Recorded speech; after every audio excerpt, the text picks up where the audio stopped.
Simulan po natin. Samahan po ninyo ako.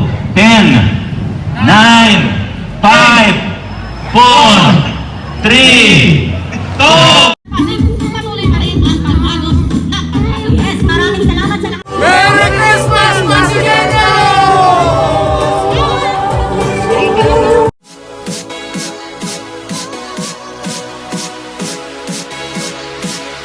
Broadway, Ciudad Grande Village, so mga yan, no? Ay hindi mapipigilan ang selebrasyon ng Paskong Pasigueño.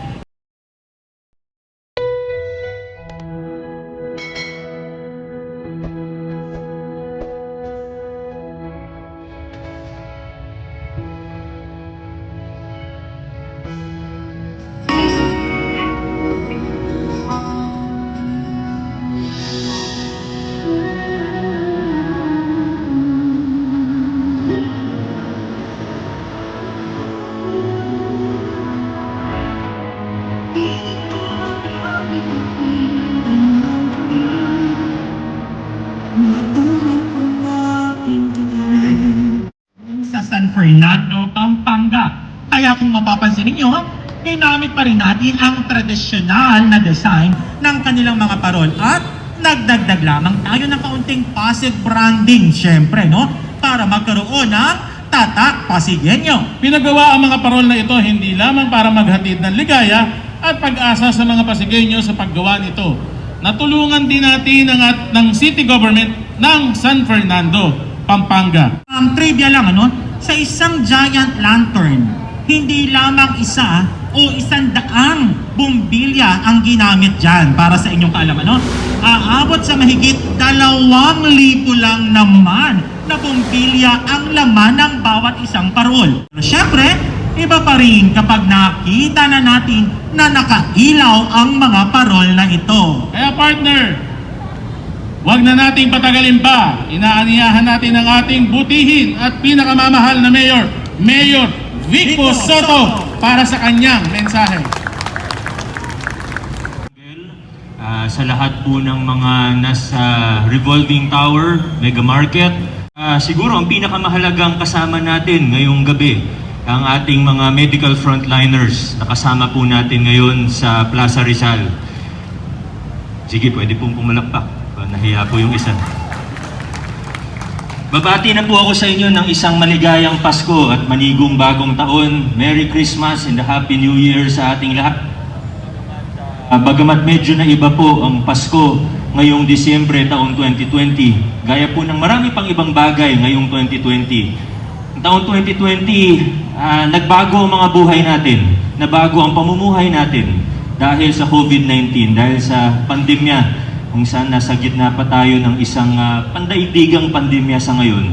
Nagbago kung paano tayo magbatian, nagbago kung paano tayo nagtatrabaho, nagbago kung paano tayo hindi muna tayo pwedeng lumabas ng bahay hanggat maaari. Ang daming limitasyon, ang daming negatibo na dulot ng COVID-19.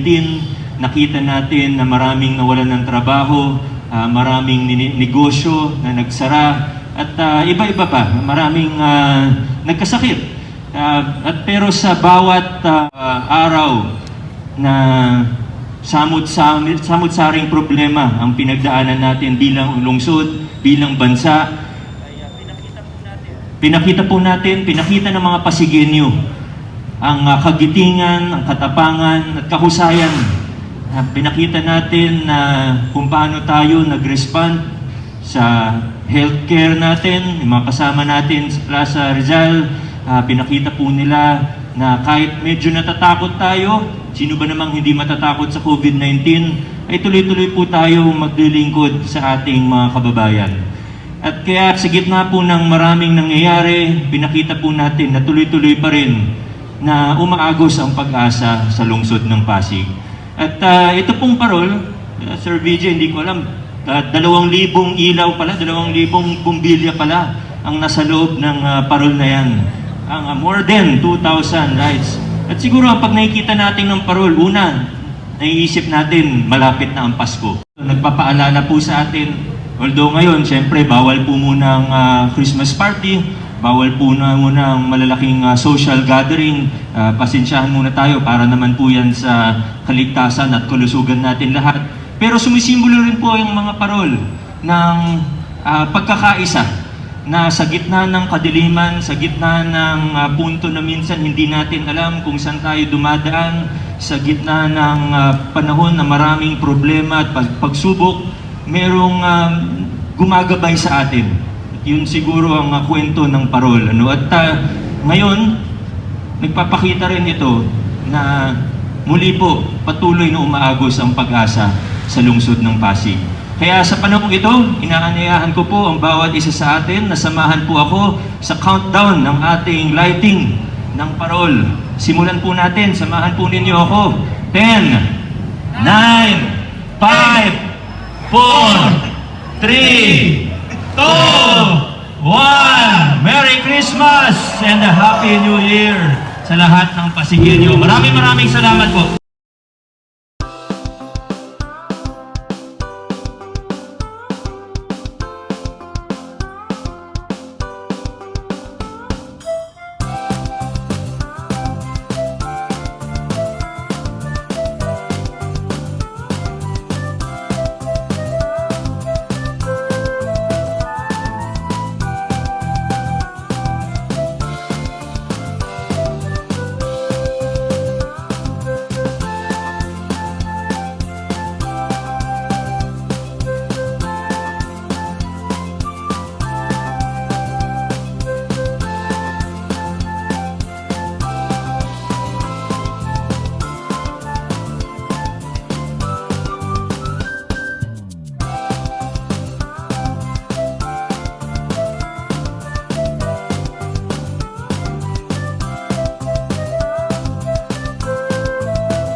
Sabi niyo ngayon sa parol natin dito sa Pasig.